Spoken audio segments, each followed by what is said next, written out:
So ito na mga kababayan, ang pinakamainit na balita natin nasagap ngayong araw ng Lunes mga kapatid, August 3, 2026. So ito na mga kababayan, pag-usapan po natin ngayon, ito nga isiniwalat di umano ni Vice President Sara Duterte mga kapatid na dalawang kahilingan niya sa presidente mga kababayan na hindi po pinagbigyan ni Pangulong Marcos.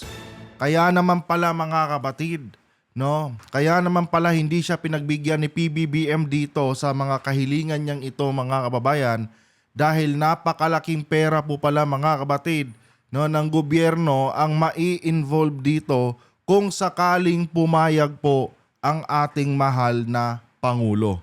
At ito po ang ating pag-uusapan ngayon mga kababayan sa bidyong ito. Pero bago tayo magpatuloy mga kapatid, huwag niyo po sanang kalimutang i-like yung ating video para i-share pa po ni YouTube sa iba pang hindi pa nakakapanood. So for context mga kababayan, panoorin muna natin itong balita po galing sa Bilyonaryo News Channel mga kabatid at bigyan po natin ng ating personal na opinion at reaction. Habang nagbula ang umano'y tampuhan ng dating unit team, muling naungkat ang personal na hiling ni VP Sara na hindi raw napagbigyan ni PBBM. Ang nakaramdam ng kaunting ginhawa. Ang sabihin ni Vice President Sara Duterte na waste of time lang ang State of the Nation Address o SONA ng Pangulo, may isang personal na rason ang bise.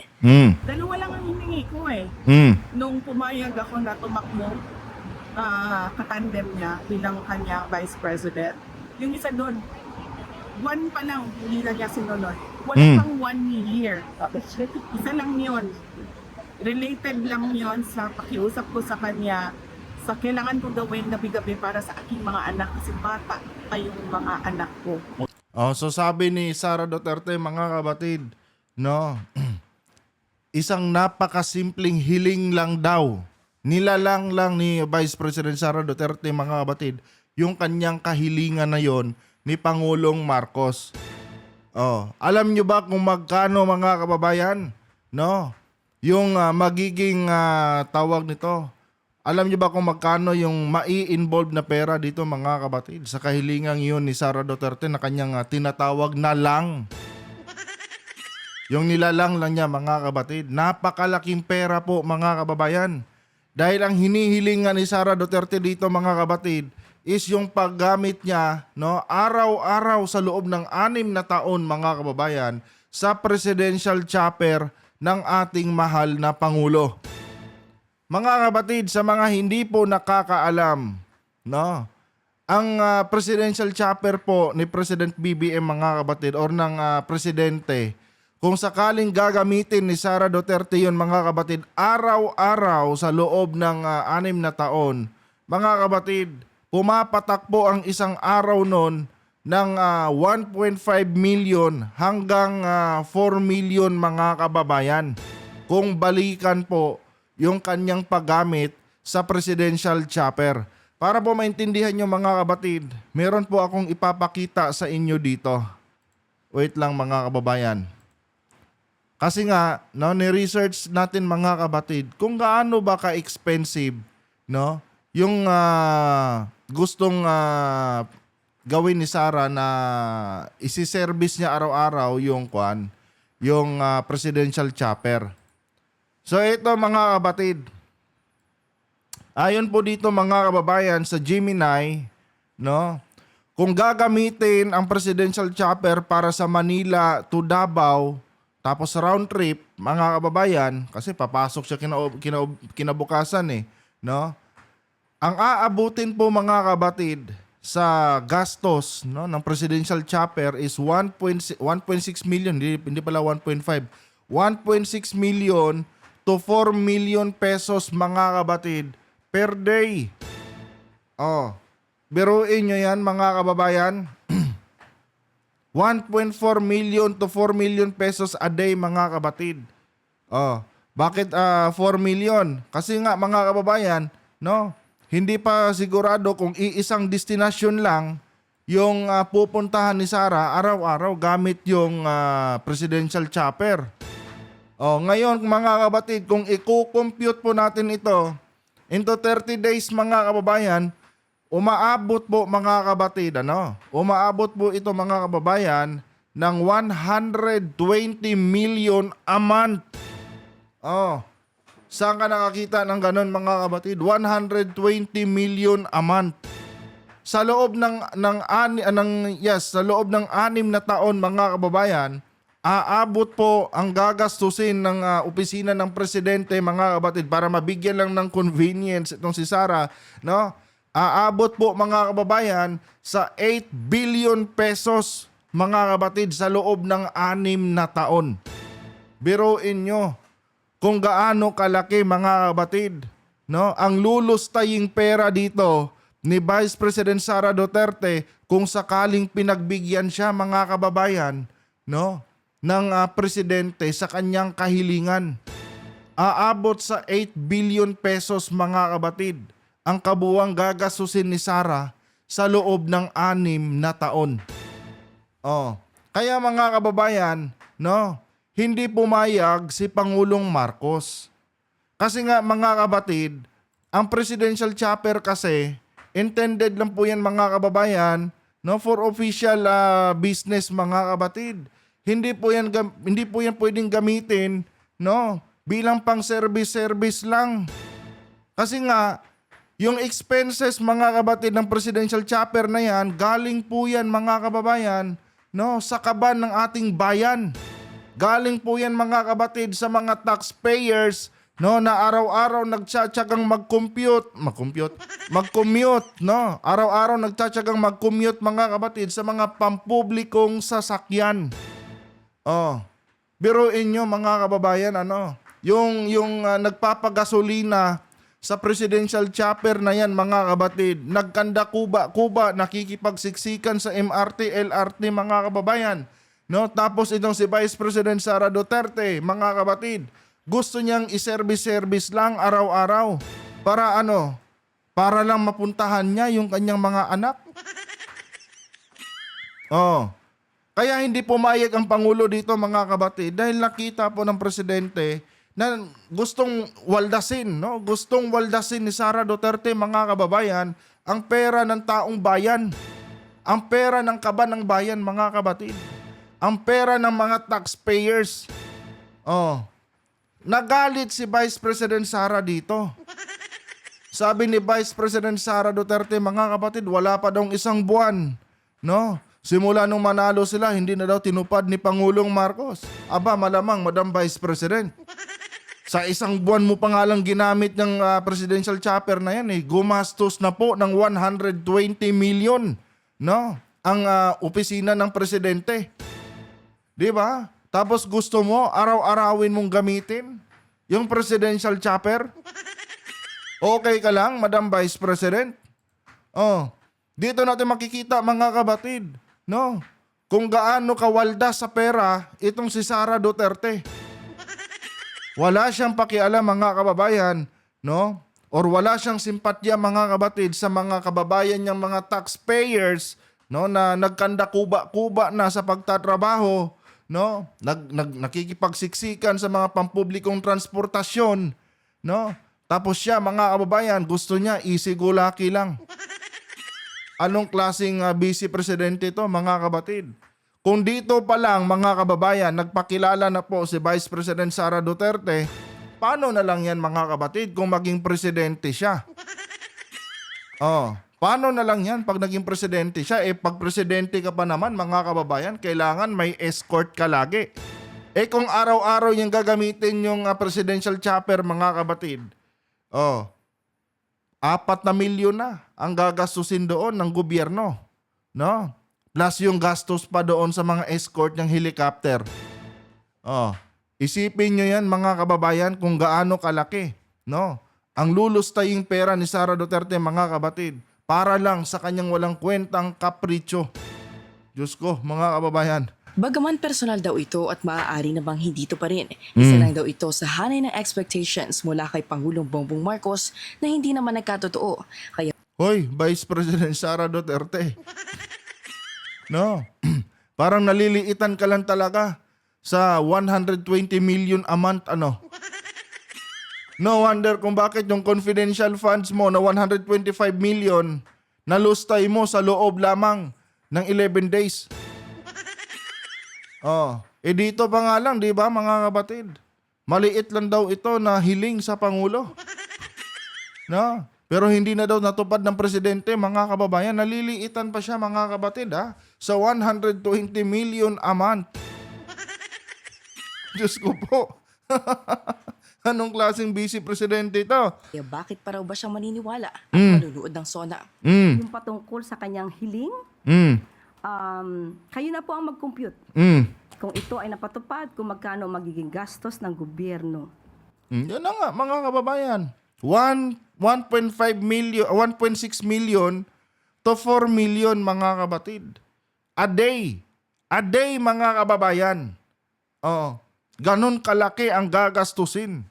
Oh, i-multiply mo into 30 days yan. Oh, aabot yan, mga kapatid, ng 120 million. I-multiply mo into 6 years. I-multiply mo into 12 months. Oh, magkano aabutin, mga kapatid? Nasa kwan na. 1 billion na mahigit, mga kababayan. O, i-multiply mo into 6 years. Magkano ang aabutin, mga kapatid? Around or more than 8 billion.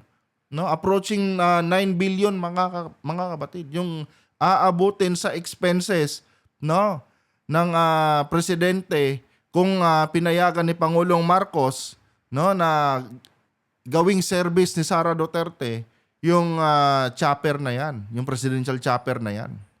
Oh. Kung yung mga bilyonaryo nga dyan 'di ba? Na kumikita ng daan-daang milyon araw-araw, mga kapatid. Hindi nga yan ginagawa Ikaw pa kaya? Oh, yang sila Lusyutan. 'Di ba? Yan sila Kuwangko, mga kapatid. Yung mga bigating mga bilyonaryo sa ating bansa, si Villar. Oh.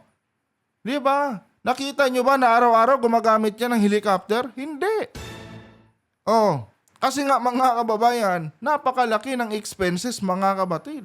Tapos si Vice President Sara Duterte, naliliitan siya sa 120 million a month, mga kapatid. Or naliliitan siya sa 1.6 million to 4 million a day, mga kababayan. Kita nyo kung gaano ka lustayera tong babaeng ito? Oh. Pag naging presidente yan, mga kapatid, alam nyo naman na si VP Sara, pagka bumiyahi yan, mga kababayan, sandamakmak po, mga kapatid. No? Yung kanyang escort. 'Di ba? Mas marami pa yung escort niya kumpara doon, mga kapatid, sa mga panauhin, no, ng kanyang pinupuntahan. Oh. Sobrang dami ng escort yan, mga kababayan, dahil takot yan, mga kapatid. Oh. Kung presidential chopper ang gagamitin niya, ilang escort na helicopter yung gagamitin niya diyan, mga kapatid. Oh, ilan kaya ang aabutin sa isang trip lang ni Sara? 'Di ba? Grabe tong babae ito, mga kababayan, Wala po talaga siyang pakialam, mga kapatid, sa pera ng ating bansa. Ang sa kanya lang, no, dapat pagbigyan lagi yung kanyang mga kapritsyo. Dapat, mga kababayan, pag may hiniling siya, ibigay ka agad. Kapag hindi ibinigay sa kanya, mga kapatid, or kapag hindi niya nakuha yung kanyang gusto, ganito, no, nagwawala. Biruin mo, napakaliit na dahilan yan. Dahil lang dyan, nakipag-split siya sa unity, mga kapatid. Oh, biruin mo yan. At sinasabi niyang napakasimpleng hiling. Butang ina. Simple pa yun. Oh, 4 million a day, simple lang sa'yo yan, Madam Vice President. Inay ko po. Kung ito mang kanyang hiling ay ipinatupad ng Pangulo. Hindi nasagot ng Malacanang diretsahang oo o hindi kung pumayag ba talaga si PBBM sa kasunduang ito. Dahil una, hindi naman daw lingid sa kaalaman ng lahat ng isyong ito patungkol sa hiling ng bise na gamitin ng presidential chopper araw-araw para makauwi sa kanyang mga anak. Biruin mo yan, araw-araw, mga kababayan, for 6 years. Para lang makauwi siya sa kanyang mga anak. Oh. Kaya, mga kapatid, okay lang. Kung nag-split sila ng Pangulo, walang problema doon. Kaysa naman lustayin niya ng lustayin ang pera, mga kapatid, ng gobyerno. Oh. Galit sila sa korap ko na. Pero itong ganito, mga kababayan, hindi ba pangungurakot na rin to? Oh. Gagamitin mo ang pera ng mga taxpayers para lang sa iyong tinatawag na convenience. Oh. Yung ibang mga nanay nga dyan eh. Di ba? Tinatyaga yung makipagsiksikan dyan sa MRT, LRT, sa bus. Tinatyaga nila mga kapatid. Tapos ikaw, Madam Vice President, ayaw mo man lang magtyaga din. Oh. Kung tutuusin nga, mas masarap pa nga yung buhay mo pag bumabiyahe ka dahil meron kang mga sasakyan eh.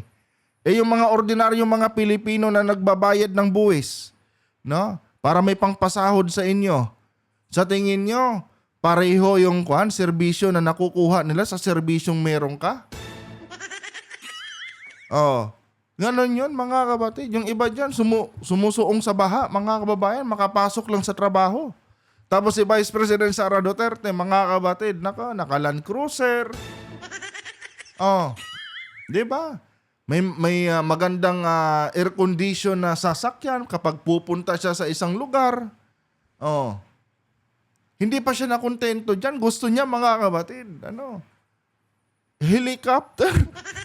Diyos ko. Helicopter ang gusto. Nung hindi pinagbigyan, nagalit.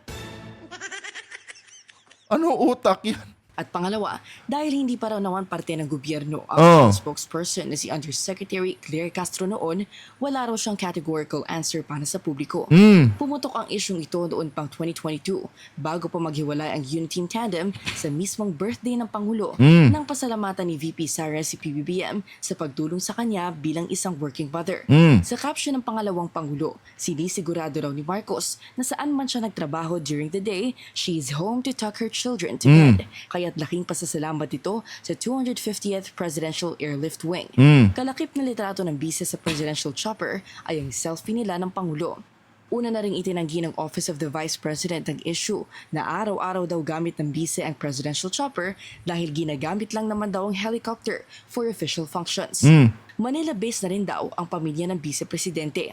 Allowed naman ng bise na gamitin ng chopper dahil bukod sa First Family, sineserbisyohan din ng 250th Airlift Wing ang VIPs ng bansa, kabilang ang pangalawang Pangulo, ayon na rin mismo sa Philippine Air Force. Dumadaan daw sa proseso ang paggamit ng chopper, kabilang ang official request sa Office of the President at approval na dadaan naman sa Presidential Security Command. Oh, di ba? Lahat ng gagastusin mga kabatid ni Vice President Sara Duterte sa helicopter ng presidente mga kabatid, i-charge po yan sa opisina ng presidente. Oh. Biruin nyo mga kababayan kung aaraw-arawin niyang gagamitin yan. Papatak yan sa metro ng presidente, hindi sa metro ng kanyang opisina. Oh. O sino ngayon ang sisingilin ng taong bayan? Si Pangulong Marcos. Oh. Di ba? For official use lang dapat yan, mga kabatid. Pero si Sara, gusto niya, mga kababayan, gawing service. Hinay ko po. Oh. Gusto niya, yun yung service niya araw-araw pag uuwi siya ng Davao, no, at papuntang Maynila. Saan ka nakakita ng ganyan, mga kabatid? Kung yung mga bilyonaryo nga, yung mga bigating tao nga dito sa Pilipinas, yung mga oligarko nga, di nga ginagawa yan. Tapos siya, gusto niya ganyan. Gusto niya everyday helicopter yung sasakyan niya. Siniswerte ka. Oh. Sa pagbuhay ng isa sa anyay mga kasunduan nila noong 2022 elections, base sa sagot ng Vice Presidente, dalawa lang ang kumpirmado. Una, humiling nga ang Vice ng isang personal request kay PBBM para sa kanyang mga anak at pangalawa, ang pasasalamat ni Duterte kay Marcos sa pagpapagamit anya ng presidential chopper sa kanya noong 2022. Oh, di ba? Napagbigyan din naman siya ng presidente, mga kabatid. Kanya nga lang, hindi kayang isustain ng presidente yung kanyang kahilingan. Oh. Napagbigyan din siya, mga kababayan. Si Sara na mismo ang nagsabi. Oh, kanya nga lang hindi na kayang suportahan ng presidente 'yon. No? Kasi nga mga kabatid, patuloy na papatak sa metro ng opisina ng presidente, no? Yung expenses ng presidential chopper na 'yan. Oh, ayaw ni PBBM ng ganon. Si Pangulong Marcos nga, mga kabatid, madala nga lang din niya gamitin yan eh. No? Sa pagkakaalam ko ginagamit lang ng Pangulo yan, mga kababayan. Kapag mga tatawid na ng isla yung kanyang lakad. Pero pagkakuan mga kapatid, hindi po ginagamit ng presidente yan. Tapos si Sara, gusto niya everyday? Di wow. Anyway guys, hanggang dito na lang po yung video natin mga kabatid. Huwag niyo po sana kalimutang i-like yung ating video para i-share pa po ni YouTube sa iba pang hindi pa nakakapanood. And uulitin ko, lahat ng ating sinasabi dito ay personal ko lamang na opinion at hindi ito sumasalamin sa opinion ng mga eksperto. Kung agree kayo, good. Pag hindi naman mga kababayan, good pa rin. Nire-respeto po natin ang bawat opinion ng bawat isa sa atin mga kabatid. Nandito na lang, adios.